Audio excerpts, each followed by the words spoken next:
So, good morning, good afternoon, good evening, wherever or whenever you may be. This is the overnight. I'm DM Foss, and joining me from a secure location somewhere in the wilds of Washington State is Mr. Robert Reynolds. How How's are it you doing? going? Oh, not too bad. How are you doing tonight, this morning? Doing great. Ready to do a marathon, as long as it's in a wheelchair. Well, you just need to do an hour for me. Gotcha. So, it looks like Gary's out there. He's up late. Yeah, you guys need to move to the West Coast. It's earlier here. Yeah, we're back in time. Mad Sexy, M. Gabriel. Thanks, guys, for showing up. It Um, would be interesting to have viewers from Hawaii for this episode. Not to make light of the subject, but um, Yep. I figured, we'll talk a little bit about the Ninth Circuit ruling on Young versus Hawaii, um, and we'll talk just a little bit about the Sixth Circuit Court ruling with the ATF. I don't want to get too in depth, too bogged down into it, but just kind of cover what was going on, get a little bit into the background on them. yeah, The lots of interesting developments happening. Yeah, if you don't know, the Ninth Circuit Court ruled um, on the Young versus Hawaii. Young had applied a few times or a couple times for a concealed carry and was not approved. So he took it to court, and it's worked its way up to the Ninth Circuit, and they said, nope, they're going to stick with the ruling that was already laid down. That you don't have a right to carry, that the Second Amendment doesn't cover that.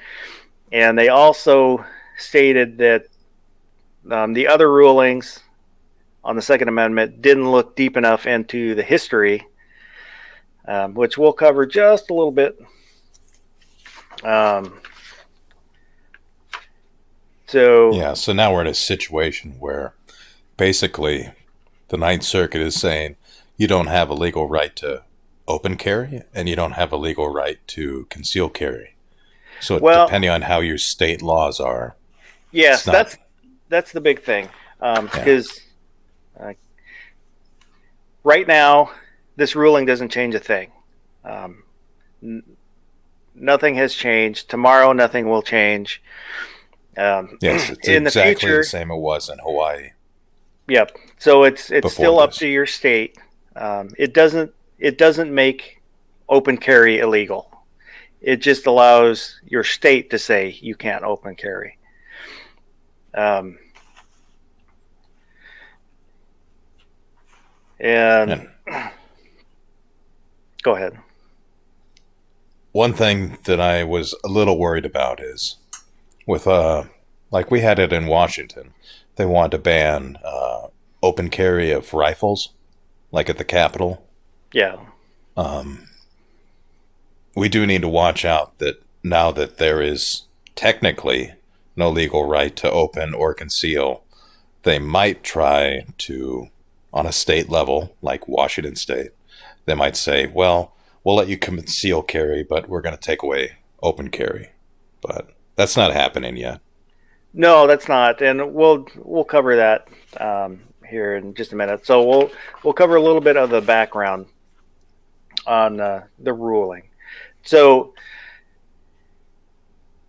they in Young versus Hawaii, they reference the history of Hawaii, which Hawaii has never had um, open carry of a deadly weapon. I mean, back to before they were a territory of the United States. Um, they adopted the Act to Prevent Carry of Deadly Weapons in 1852, Wow. And then when the U.S. annexed Hawaii in 1898, they made the Newlands Resolution, which kept that act that had already been passed, and said that they will only change it if there's a change to the Constitution of the United States. So there's, I mean, a long history. It's always been that way. That's if you look at that, then you can kind of see why Hawaii doesn't allow open carry or concealed carry. They've never allowed carrying. Technically, you can apply for it, but they don't give out. I don't know stats on how many they've ever given out concealed carry permits, but I'm guessing it's Very few. You yeah. probably have to give a donation. You probably have to be a big name, someone important, to get that. The average person isn't gonna get it. And so Young sued, saying it's his right. And in the ruling, the court referenced Heller, saying that Heller had a narrow individual right for the Second Amendment, and then also said Heller didn't look at the history and blah blah blah, but they completely ignored the rest of what Heller had said. In Heller, that had to do with the banning of handguns, in your and home. then Oh, if you have a weapon in your home, it has to either be disassembled or has to have a lock on it. And yeah, so that's insane. Heller sued to say I can't defend myself with that condition.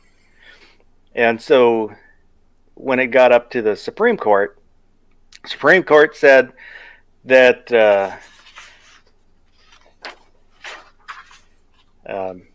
kind of in their, they covered that and said, the Second Amendment allows you to have a weapon in your home, and then kind of expanded on that and said that the prefatory clause does not suggest that the preserving the militia was the only reason for America's valued the ancient right. The court also reasoned that the Constitution, in the First, Fourth, Ninth Amendments, the phrase "the right of the people" refers to individual rights, and they also reasoned that the right to own a weapon for self-defense was inherent for all people. So the Ninth Circuit kind of ignored that part of the ruling. And so another problem this creates is there's a conflict with all the circuit courts. There's kind of a grouping of courts that all have different rulings. And you can't really have that legally because everybody's living under different law. So this is something that the Supreme Court, I feel, needs to look at, so that there's one law for the entire United States. Excuse me. Yeah, I agree. This is not cool. Is if you look at the First, Second, Third, and Fourth Circuits, they held restrictions on carry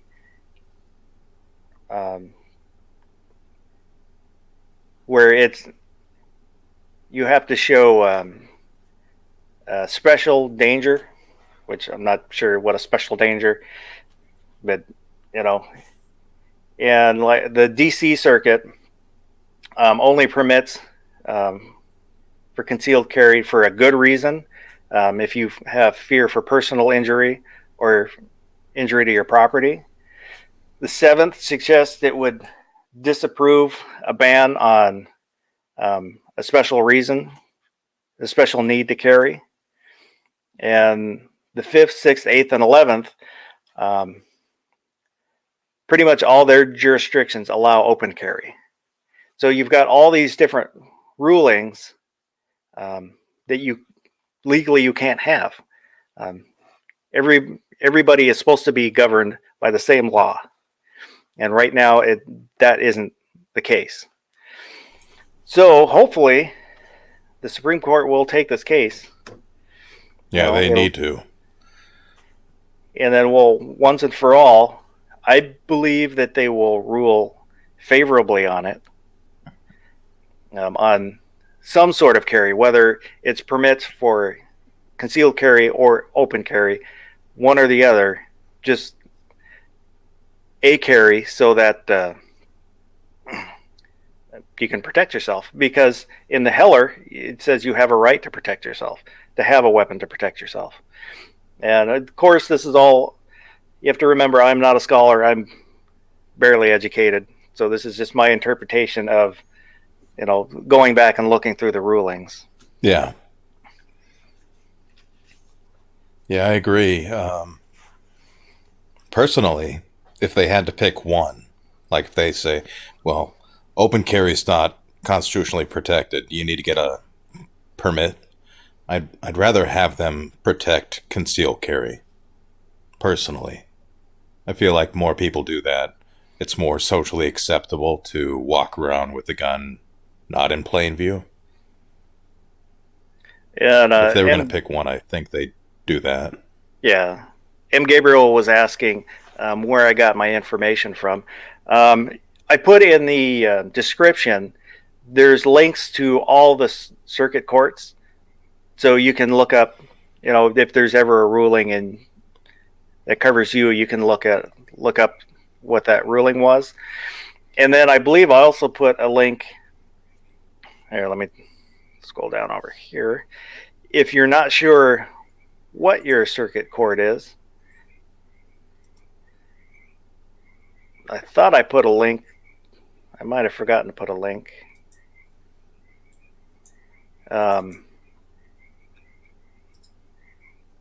Yeah, I think, well, but you can look up, if you look up the Supreme Court, it'll take you to their website.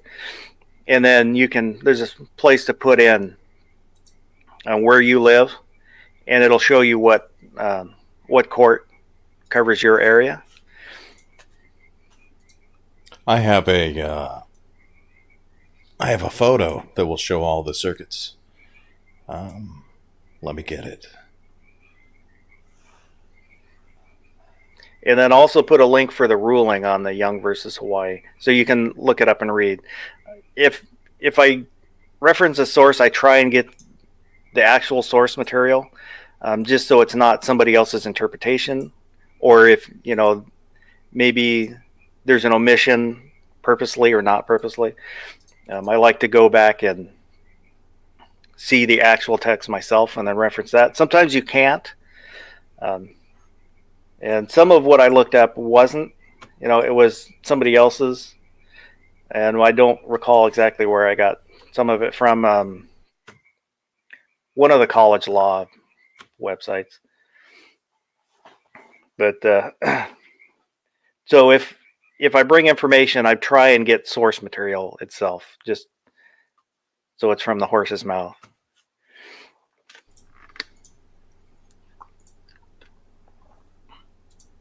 Okay. Should be easier. It is not showing me the window. I must be getting old. I can't use electronics anymore. Uh-oh. See if I can pull up the map here.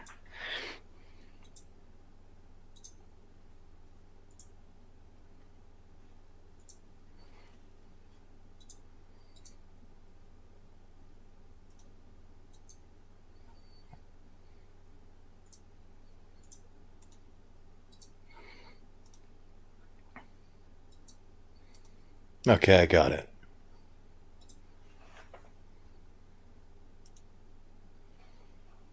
Okay, so there it is. So you just need to find your state, and it'll tell you what district you are in. So the 9th district is pretty huge. a lot of people in it. And for example, Idaho, they got constitutional carry. You can open carry. This ruling did literally nothing to them.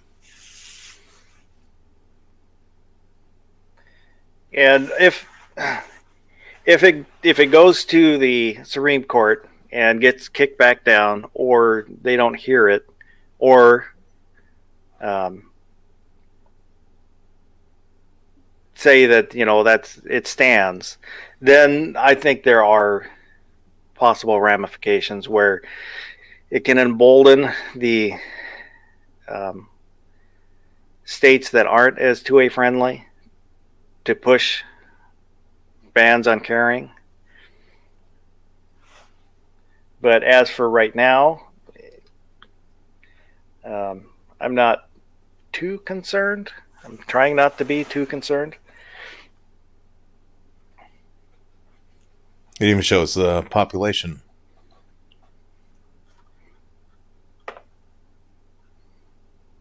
So the Ninth Circuit is the biggest. It's the largest. Yeah. Yeah, it's huge.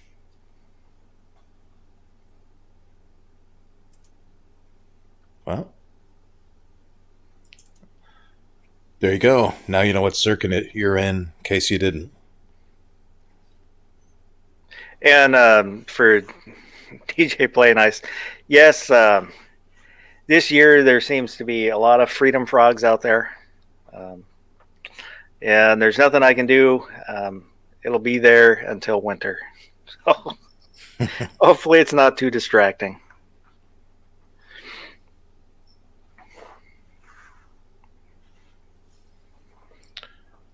So, is that all on the 9th? Do we got anything more to cover? I think that's the main part. Like I said, I didn't want to get too deep into constitutional law just because it gets a little dry. I thought it was interesting researching it, but talking about it might not be as interesting. Man, the first district is tiny. It's Maine, Massachusetts, New Hampshire, Connecticut, and Puerto Rico. Seems odd that Puerto Rico would be there, but it is. You have to put it somewhere, so. It's just weird, though. Maine and Puerto Rico in the in the same district. Okay. That'd be something interesting, too. What are Puerto Rico's gun laws? I have not looked into that at all. They are technically governed by federal gun laws. And then, I guess, territorial? Because they're not a state. But I gotta imagine they have the ability to make their own laws. I would kind of think so, because like Guam has, I don't know how many, but I know there's a bunch of shooting ranges because the Japanese will vacation in Guam and then they'll hit the shooting ranges and stuff. And I know there's guns in Guam. My brother was a Sivafi dancer, the fire dancer at one of the hotels. And he told me that when he would get in a fight with Guamanians, if they go back to their car, you run because they're going to go get a gun. And if you didn't know that, I'd be like, oh, they're running away. No, they're coming back. Yeah, I don't know if it's lax law or just not enforced law. Because you would think, theoretically, they would have really good gun laws. Theoretically. Because there's basically not that many federal gun laws restricting what you do. Like, there's no federal carry license. Like, I don't know. Maybe we're going too deep, but you would think that the territories would have good laws. Either that or they have these tiny little governments and they have terrible laws. It's kind of a coin flip. Yeah, I think it's kind of hard because I can imagine like the Hawaii, their history is because of the savages. Oh Um, yeah, you don't want anyone concealed carrying a spear in yeah, 1850. or the Shark Tooth Club, you know, Yep. but that's conjecture. So, um, When did they became a state in what, the 50s? yeah.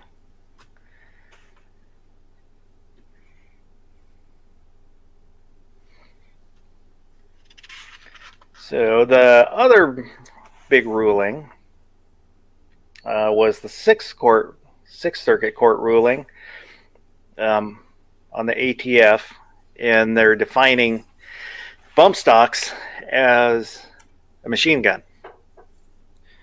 Um, they they there were two parts to the ruling. One, um, they said because the agency's interpretation of a criminal statute is not entitled to the Chevron deference, and because the ATF's final rule is not the best interpretation, they reverse um, the court's judgment. So if you don't know the Chevron deference,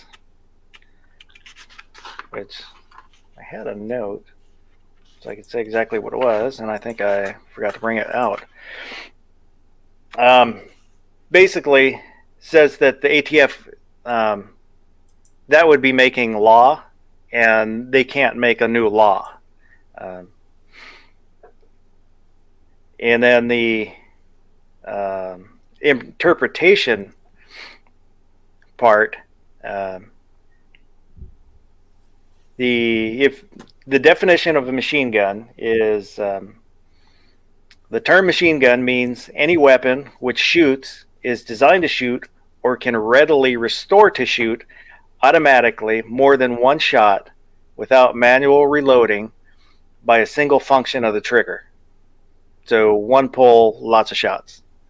And that's the key word, function of a trigger. The term shall not, or this term shall also include the frame, the receiver of any such weapon, any part designed and intended solely and exclusively, or in combination of parts designed and intended for use in converting a weapon into a machine gun, and any combination of parts from which a machine gun can be assembled if such parts are in possession or under control of a person. That part I didn't know. So when you hear people talk about lightning links or what's the other one that's kind of come up lately? The Swift link, Swift link. that's wall hanger Yeah. thing. Oh man. When they call those machine guns, according to this definition, they can be called machine guns because they're a part intended. Solely for use in one. Yeah. Those specifically are a little bit different case, but a lightning link or a swift link itself can be called a machine gun, which I didn't know that part of the definition according, the official definition. Yeah, from what I Now, understand, you couldn't put one in and ever use semi-auto if it's in your gun. It only does full auto, period. As opposed to a real machine gun with like a selector switch. select fire, yeah. Yeah, you could do either or. Yeah. Which is all I think BS anyways, but Yeah. But so bump stocks are no longer machine guns. They can still take it to the Supreme Court to fight it, and then see what the Supreme Court says. And we'll see. But for right now, they're not machine guns. I don't care about bump stocks, and I'm not going to ever own one. They don't interest me. But it's even by definition, it's not a machine gun. So ATF can't regulate it. You and I wonder. since we are from Washington, and this is a somewhat centric Washington chat, Ninth Circuit, that type of thing. Let's say this ruling happened in the Ninth Circuit and bump stocks were not considered machine guns. Washington State has passed a law banning them. So theoretically, they would still be banned for us because Yeah. even though they're not a machine gun, Washington banned them because they wanted to. Yeah, there's a few states where they're banned. I didn't even think about that part. For example, you can own a machine gun. You just gotta buy a transferable one for like 30 grand and give the government $200. But if you live in Washington, Washington State has outlawed machine guns. So we couldn't have them in this state even if we wanted to, even though they're federally legal. Yeah,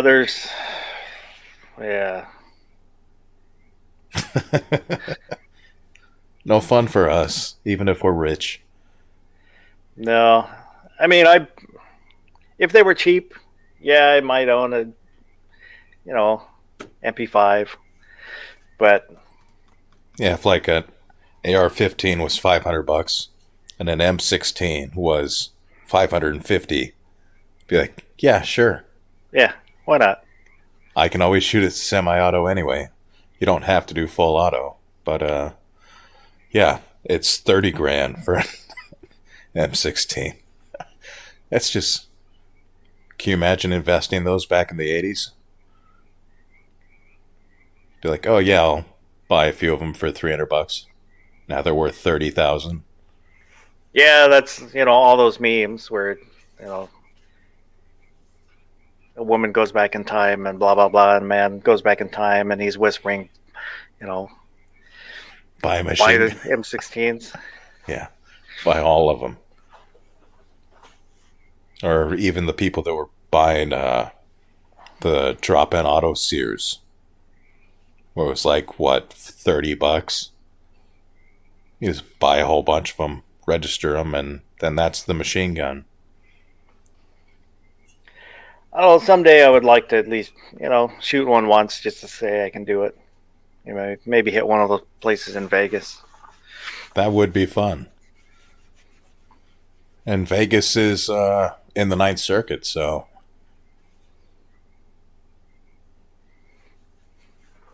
not that matters. But if you're in Vegas, you are in the Ninth Circuit, just so you know. And actually, if you can share the screen, we can show people out there the Sixth Circuit.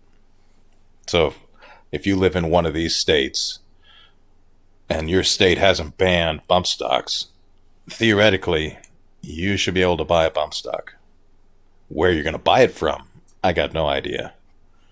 But Michigan, Ohio, Kentucky, Tennessee. Am I missing any? Should be it. Unless you guys got a territory somewhere. But, yeah. It's very interesting to get those two different opinions in the same week. Completely opposite. Be like, sure, you could buy a bump stock. That's not a machine gun. And, oh, you live in Hawaii? You're not allowed to carry a gun.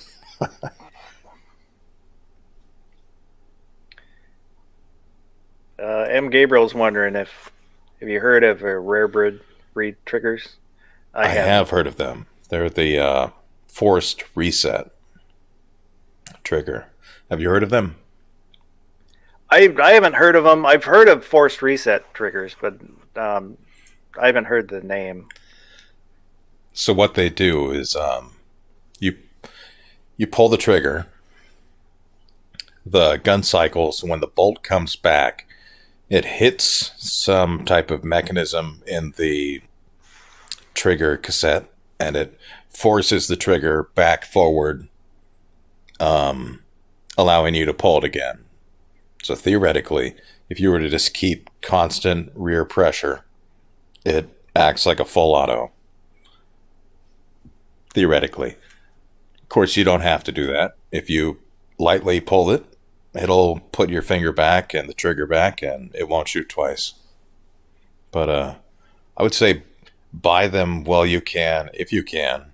But I imagine those will get regulated soon. That's just my guess. I'm not advocating they be regulated, but the way things have been going, I can't imagine Yeah, they'd let that slide. I can see him going after that. Yeah, if you show Biden a video of someone using one of those, he's going to be like, that's machine gun. Yeah, with the ATF ruling, I was hoping, when I first heard about it, I was hoping the ruling would kind of curtail some of the stuff they're doing, but after looking into it, it won't. Yeah, because they don't lose anything by doing this stuff. They don't get fined. No. And we've kind of talked about that before, where like for politicians, there's no downside to getting a unconstitutional law enacted, or pushing it. If it gets enacted, then it's in, it's the law of your state or wherever for however long it stands. It gets struck down, then they can just write another one, because there's no penalty. Yeah, I feel like you should lose your job. But that's just me. Like if you pass something and it's blatantly unconstitutional, and then the Supreme Court rules on it, be like, yeah, you shouldn't have done that. I think there should be an option where the Supreme Court says, yeah, fire this person. You're not allowed to serve in public office again. Yeah, but that'll never happen. Gabriel's saying their MSRP is $380 for a bump stock, or the rare breed trigger. I think the trigger. Holy $700 to $800. Wow, yeah. I wasn't interested, and I'm really not interested now. So I'd rather buy another gun than a trigger. And I gotta imagine that's rough on your gun. Yeah, I would think so too. Because how many of these people buying this trigger, they're buying it for $700, and they're putting it in a $700 AR that's not full auto rated, and then they're treating it like a full auto as far as rate of fire. You're going to ruin your gun. But you do you.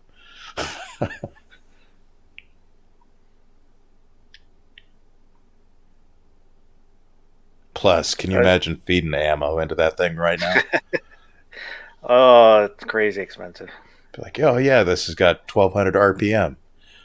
Great. How many rounds do you have? 100? Yeah. Bert, I'm done. Yep. Now here's the thought.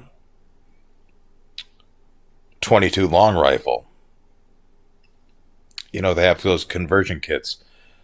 I wonder if that would work with the rare breed trigger. Full auto. Full auto. What's the word I'm looking for? Imitation full auto? Simulated full auto? Oh, there was a video. I didn't watch it, but I saw it in a recommended feed. I think it was on one of the shorts. The guy put binary trigger with a bump stock. It went twice as fast, right? Or just like I said, malfunctioned twice as much. I didn't even watch it, so I don't have a clue. Yeah, because I've seen people outrun the binary trigger. That's something that too fast. I've heard, that you can outrun the binary triggers, and there's another something similar to binary trigger that can run at a higher rate. I mean, as far as mechanics, they're pretty cool little devices. Bet you the engineers had a hell of a lot of fun trying to figure out how to do that stuff.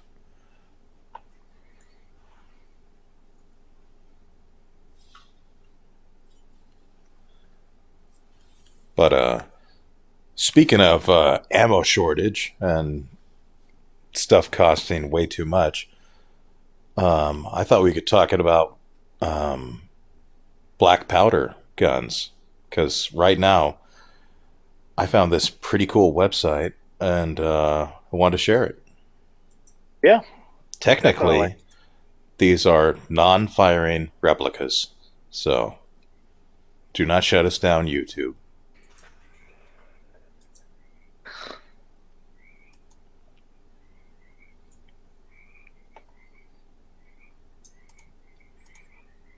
And the website is called militaryheritage.com.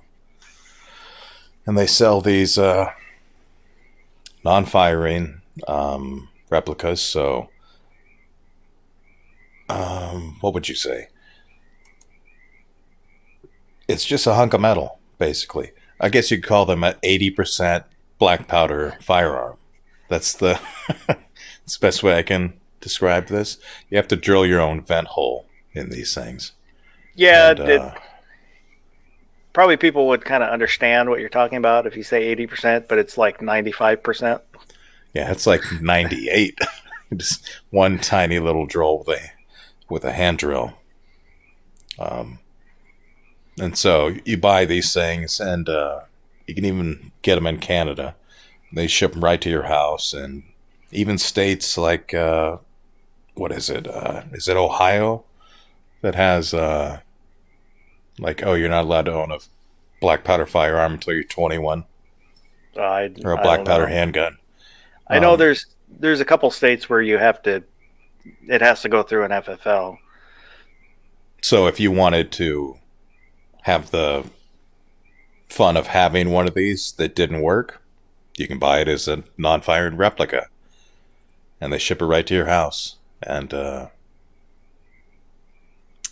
they have lots of cool designs, and the price is pretty reasonable, unless they're out of stock. But let's see if we can find a cool one. Yeah, Um, from the ones I saw scanning through the website, they all are beautiful rifles. yeah, they're not that expensive considering what they are. Like if you were to find this gun in a firing condition, this would be well over $1,000, And and it's 560. they have some pistols too.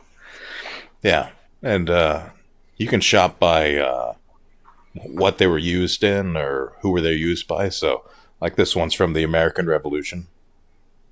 So, any fans of that in here? I imagine there are some. You could buy a replica of a gun that was used by our founding fathers, or maybe you're a German. You want to get a German gun, but they even have blunderbusses.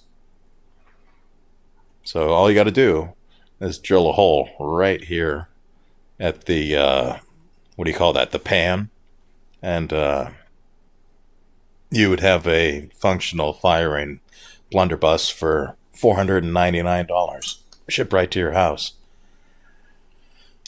Gabriel's asking, he's wondering if you could adapt it to smokeless. You can do anything with enough money, but I would imagine probably that's not a good way to advisable. make a pipe bomb, but Yeah, because the pressure curve is so different from smokeless to black. If you screw it up by a few grains, you're going to blow your gun up. As opposed to black, most black powder guns don't do this. Definitely never do this. Don't say I told you to do it. But if you were to theoretically double charge, triple charge, quadruple charge a black powder gun, the burn rate is so slow that it doesn't build up enough pressure to blow the gun up. It might break the stock, but the steel will be fine. if that makes sense. But continuing on, their handgun section has some pretty unique stuff. I A mean, little look tubby. at that. It's if you've ever wanted to own a sawed-off shotgun, but you didn't want to pay the ATF $200 stamp, this is a legal, non-firing replica of a black powder side-by-side double-barrel handgun. And you could get it for $500 shipped to your house. And I mean, this thing's pretty awesome in my opinion, but It's you a can lot see, better. It's a lot you can better see looking than right the where Diablo. yeah, yeah, it is. But you can clearly see in the pan where you would need to drill. And there's lots of videos online and forums you can check on exactly how big you need to drill. I have not done this before, so maybe if I end up buying these, I'll give an update sometime in the future. But man, they have such a huge selection. Basically, I suggest you check them out and see if you find anything that catches your fancy. They even have bayonets, so you. To answer DJ real quick, there is a black powder. It's a 45, designed for concealed carry by a Canadian company. It's a 2-shot, and I can't remember the company, so I can't look it up. But there is at least one that's designed for concealed carry. These ones, you're peacocking if you Oh yeah, carry these ones. yeah. I You got to wonder. wear a hat with a feather. Let's see if they show. Yeah, you can do that. You can do all this stuff. You might need to get a sword because you only got one shot. What are you going to do after you shoot the one shot? That's why they have the metal butt plates, so you can turn it around and start And clubbing. For example, this company sells guns to be used in Hollywood. So this gun we're looking at was used by Russell Crowe in Master and Commander and in the Pirates of the Caribbean movies. And you can get it for $360. And they are all in the white, so you can do rust bluing or plum bluing or cold bluing, whatever you want, or you can just leave it in the white. But I think it's a pretty good bargain. And you can actually get ammo for this stuff.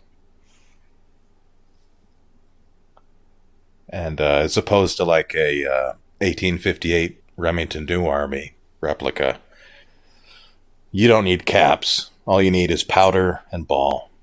So, because I do have black powder guns, and you cannot find percussion caps right now. They're sold out. So as long as you got powder and lead, you should be able to fire this thing, because it is a flintlock.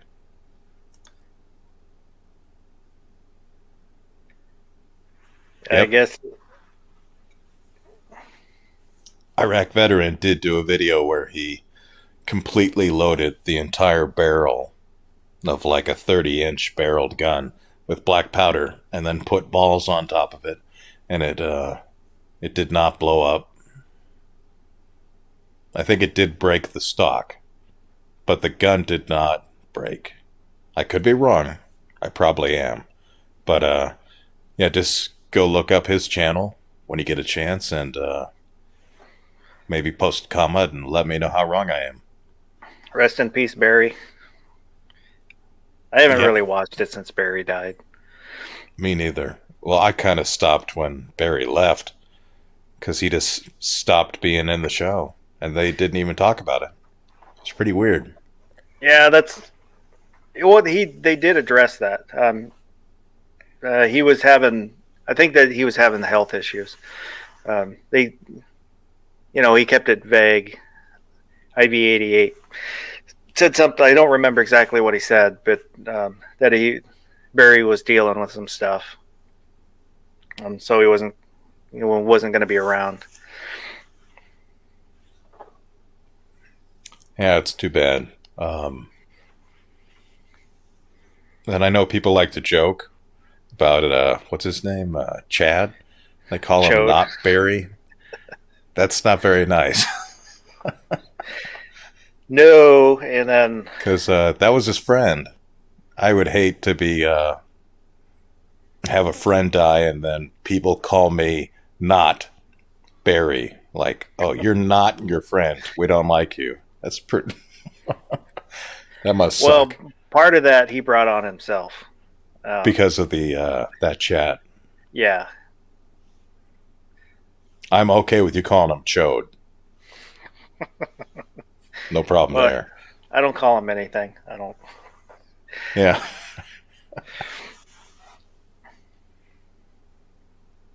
But yeah, there's beautiful guns on the. I think they're beautiful guns on that site. Yeah, and really affordable too. They even have different versions, so you can have they have different barrel lengths considering, or depending on which gun you get. And of course, it's the same price, so why not get the longer barrel? You're paying for it. Might as well get it all. But yeah, go check out the site. And theoretically, with your permission, this is not a firearm dealer. It's not even a black powder, not black powder. Not even a black powder firearm dealer. I should be able to post this in the chat. Yeah, go ahead. Roll the dice. Yeah, YouTube doesn't know I'm here, so. There you go.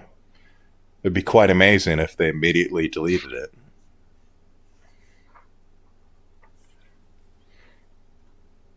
But you got a preference? Handgun, shotgun, rifle? Which one would you rather have? I would probably go with the flintlock. I would probably go rifle. Gotcha. Percussion cap. I would go handgun. You know, like buy this thing.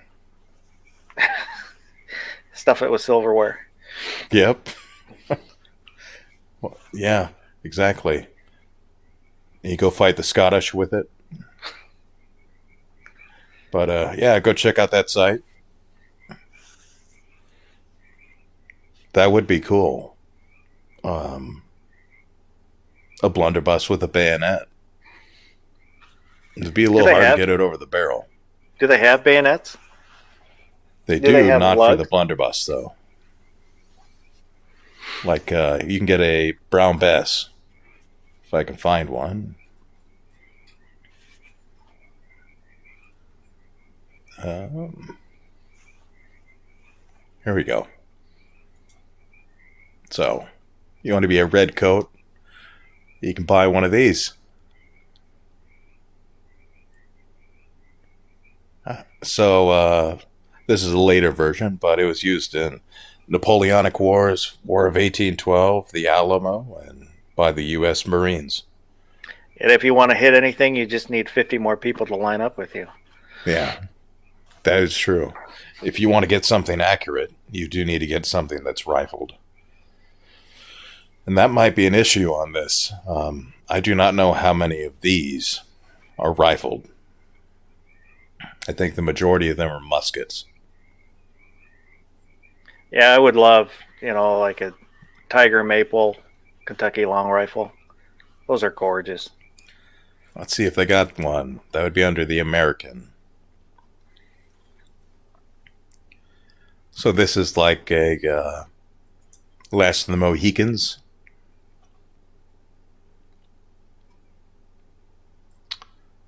And it's only $580. And see, that's the movie they're using it in. The Favorite. Never seen it, but I guess they sell these to Hollywood, and All they got to do is drill a hole in them. They got a functional movie prop.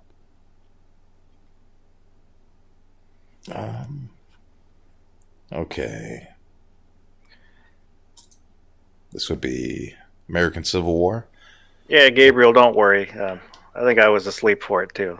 So Let's see if this is rifled. No, it's just some.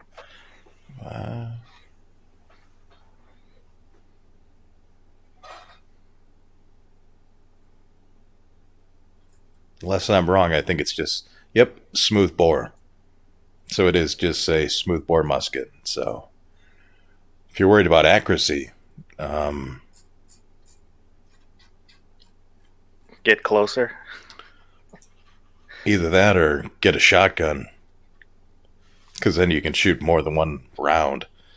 Your hit percentage goes up. This is the Captain Cook double barrel shotgun. Didn't work out for him, apparently. No, so don't take it to the beach. Yeah, don't try fighting an entire island of natives. It will not work out. But I think we get the idea. But this thing is selling for $680 for a really nice double barrel replica, non-firing. But break out your drills. Yeah, now you're making me want some of these. I'm not a collector. The rule is I wasn't collecting. I'm not collecting guns. Each gun I have has a purpose. Whether I have to find a purpose or not, there is a purpose. That would look pretty good on a wall, though. Yeah. But I think we get the idea.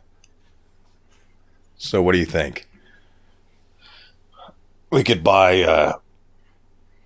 ARs for $700, or you can buy a pretty sweet little double barrel handgun, shotgun thing for, what was it, $500? Well, that wouldn't get banned. Well, yeah. Pretty much ban proof. You can make your own ammo out of anything. Rocks, Yeah, I Legos. cast my own bullets. It's pretty fun. It's a good learning experience. But speaking of which, you mentioned something to me earlier before we started the chat. We're talking about defensive ammo. And we were just looking at muskets, which classically used round balls. And we were talking about hollow points versus full metal jacket round ball ammo for defense. Yeah, we had kind of discussed that a little bit. I'm okay. For my main carry gun, my HKP 30 and 40 caliber, I have hollow points. But when I carry my PPK, I carry round nose, mainly because that's what feeds consistently. But I'm okay with somebody carrying, ball ammo for self-defense. You don't get your maximum efficiency, but it's been killing people for hundreds of years. I think it's perfectly fine. That is very true. And hell, the American Civil War was fought with round ball or Manet ball, but they didn't have hollow points. There's something to be said about a big old bullet moving at you. Shot placement is key. Well, when you're shooting 50, 60 caliber bullets, that doesn't matter where it hits you. It's taking something with it. Oh, yeah. But I tend to carry a full metal jacket in my 1911 for 45 ACP. I do not trust hollow points to expand with something going that slow. And I want to get as much penetration as possible, depending on what you're hitting, bone or profile instead of dead on at someone's chest. But I think ball ammo is perfectly good. So we'll throw that out to the chat out there for their opinions. Is it, is it all right, or is it just crazy? Are you?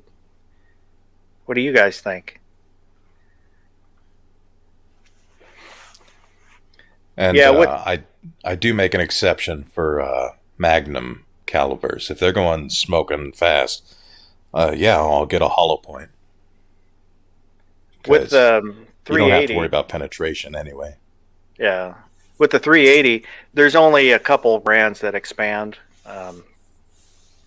Pretty much all the other testing I've seen, you get barely any, if any, expansion. So that's another reason I'm not, I'm fine with ball ammo and in my little PPK. And from my limited research, I'm not I'm not a medic. Never treated anyone with a gunshot and be like, "Oh, you're lucky. It was ball ammo. You'll survive." But basically, hollow points make it better for someone to bleed to death. But I can't think of an area where you'd get shot with a hollow point versus a full metal jacket, and it would instantly kill them with a hollow point where it wouldn't instantly kill them with a full metal jacket. I can kind of see, because of the, that temporary wound cavity and then your permanent wound cavity where it's larger. So it can be a little farther away. It's not going to be, too much farther, but it can be a little farther away from a vital organ and still affect it because of that expansion. But I'm not, like I said, I'm not concerned about it personally. And you also up your risk for malfunctions with feeding. Yeah, but that kind of depends on The gun. the gun itself. Yeah. Because it seems, like with the smaller guns and the shorter feed ramps, that's where you really run into ammo problems. Because my PK380 is super ammo sensitive, and that's why I don't carry that, because it's unreliable. But it's a soft enough shooter and it's a large enough gun where it's easy for new shooters to use. So I keep it for that reason. But it never fed consistently, and it when they were submitted for under warranty, they would change the barrel, change I think the extractor each time. So I really thought that it was a problem with that feed ramp. Polishing it helped a little bit, but it's still not real consistent. I've heard other people tell me that theirs, will run anything. Mine won't. It's round nose, and then it doesn't really run round nose real well. And there's actually a kind of a third option, the Underwood ammo, the solid brass. Yeah, solid Defender. copper. Yeah. Yeah, I think solid copper. Those, and then the composites, I think really interest me. I don't have any. I'm kind of waiting. But with the problems with getting lead, and I think it's only going to get harder to get lead because we don't make lead. We don't have lead here in the U.S. We have to buy it foreign, from like China. So it's getting harder, getting more expensive, and there's more restrictions on lead. So I think moving away from lead to either the composite or solid copper rounds is a benefit to gun owners. Yeah, we need to figure something out, because this might not be a problem in 10 years, but I doubt anyone's going to be shooting lead rounds in a 50. So, and that's something that's being used to restrict ranges because of the lead. And it's harder to get a range in some places, and they're so it's putting more and more pressure on gun owners. And so I think if we can get a good round that isn't lead, there's no downside to it. Yeah, there's no downside at all. And with anything, it'll be more expensive to start with, but the more there's productions, the cheaper it'll get. Heck, we can, all the people that go into houses and steal all the copper pipe. Yeah, we can replace all the plex in your house and make bullets out of your old plumbing.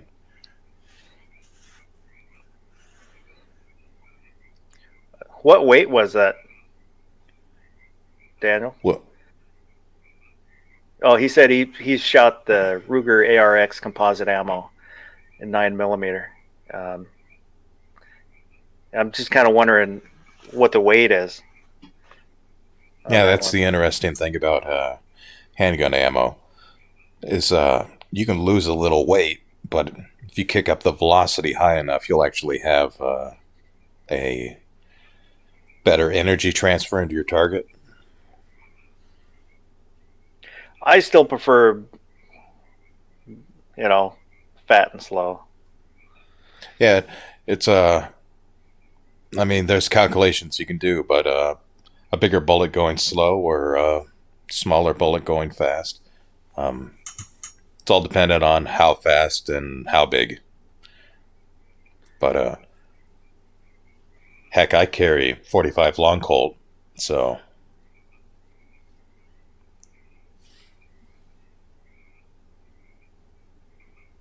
definitely a fan of a bigger bullet going slower.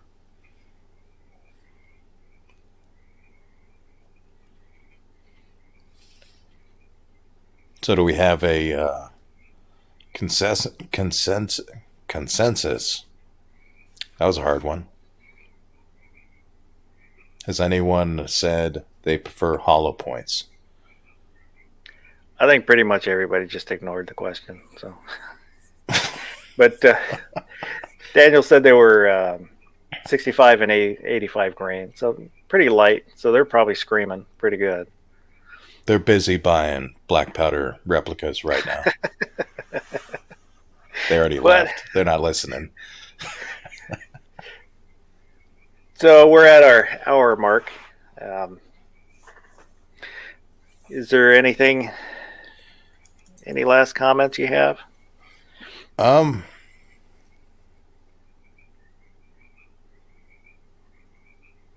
See you next week or next episode. Don't buy all the black powder replicas. I want one. Leave one for me. And I'd like to thank everybody who's up at this ungodly hour in the morning. Yeah, whose idea was this? I don't know. Somebody who's not very bright. But I do appreciate it. And you can, if you're here listening to this and replay, leave a comment. Let me know your opinions on what we talked about. And we can discuss it out there. I try and reply to all the comments.